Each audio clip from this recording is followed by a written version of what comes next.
Hi, I'm Lily Matson. I'm the Chief Safety, Health and Environment Officer for Transport for London. My role involves looking after safety in London and also the improvements that we're making to our environmental performance.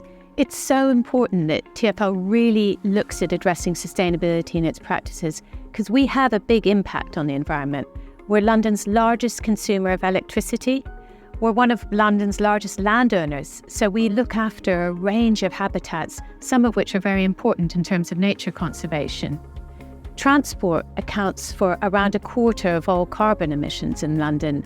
So take this all together and you can see that TfL, the Transport for London, really needs to do its bit to reduce carbon emissions, to protect habitats, to ensure that we're providing options for Londoners that allow them to leave the car at home and use more sustainable and friendly modes of transport, such as public transport or walking and cycling. So Transport for London has a really significant programme to address our environmental impact. Probably the most important element of that is looking at the bus network, which is our biggest contributor of carbon emissions. I'm Lisa Dicknine. I'm the Senior Zero Emission Bus Development Manager at Transport for London.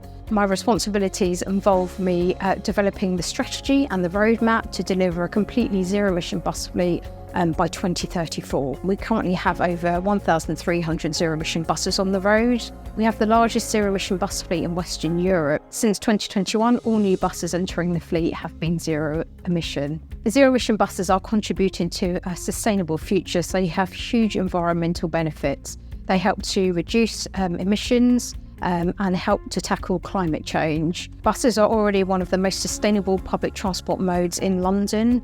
TfL's investment in zero-emission buses has benefits throughout the UK, helping to create jobs in manufacturing and developing the supply chain. This all contributes to green national economic growth. So I am Nicolas Gruzel. I'm the Head of Profession for Drainage, which is part of TfL Engineering and Asset Strategy. And today I'm standing in front of an ongoing construction of a Sustainable Drainage System, or SUDS, at Tolworth Roundabout. Sustainable Drainage System, or SUDS, help to reduce the surface water flooding in general.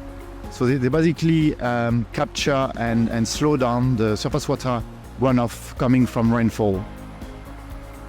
Quite often, as it is the case here at Tolworth, they also include green infrastructure and in this case also benefit in improving biodiversity, improving water quality and also amenity in London.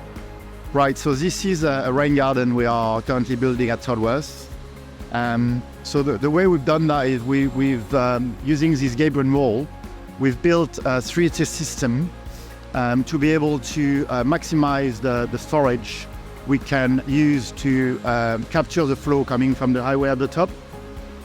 So the way it has been built is you have the planting soil you can see here. Ultimately that will be planted with plants.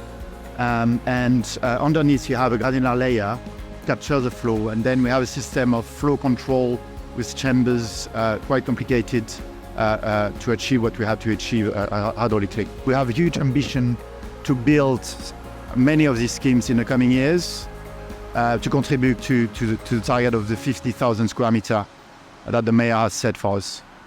My name is Catherine Drayson and I'm a Senior Environment Manager within Transport for London. And what that means is that I'm responsible for setting the strategic direction for Transport for London on green infrastructure and climate change adaptation.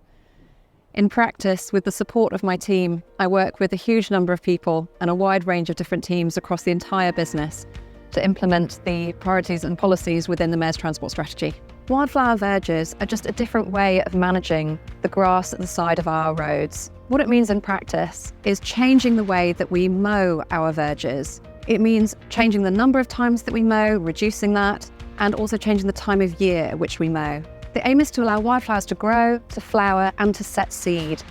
Over time, this will increase the biodiversity of the wildflower verges, providing food, shelter, and nectar resources for a wide range of wildlife. In 2019, TfL held a successful trial of wildflower verges.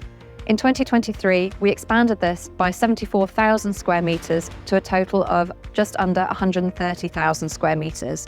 And this year, 2024, we plan to almost double that again to around 260,000 square metres.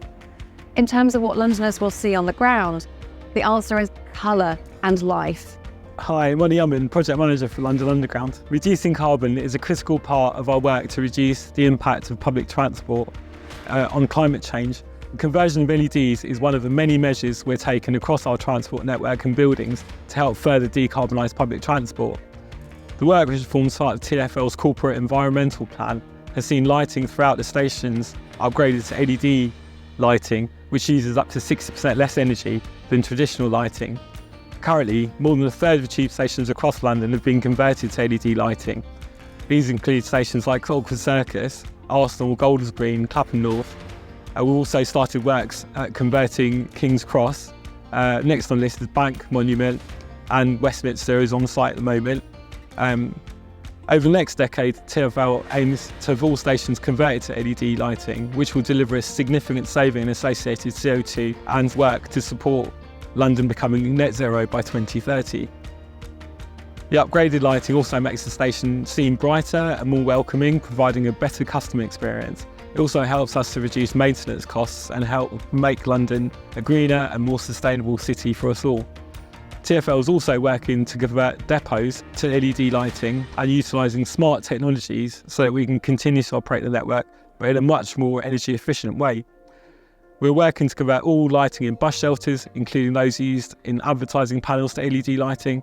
Currently, more than 90% of lights in bus shelters have been converted, with the new lighting using around 57% less energy while providing 10% brighter light. This means that shelters are less expensive to operate while being more welcoming and safer for everyone across the network. In recent years, the lighting at 27 TfL-managed tram stops along the London Trams network in South London have also been converted to LED lighting, which is helping to improve the safety of customers late at night, as well as reduce the amount of light pollution to nearby areas. Around 60% of all lampposts on our roads are now also use LED lights, with work underway to convert more of these lamps as soon as possible. But we've also set a direction that we want to make sure that as the climate is changing, we're ready for it.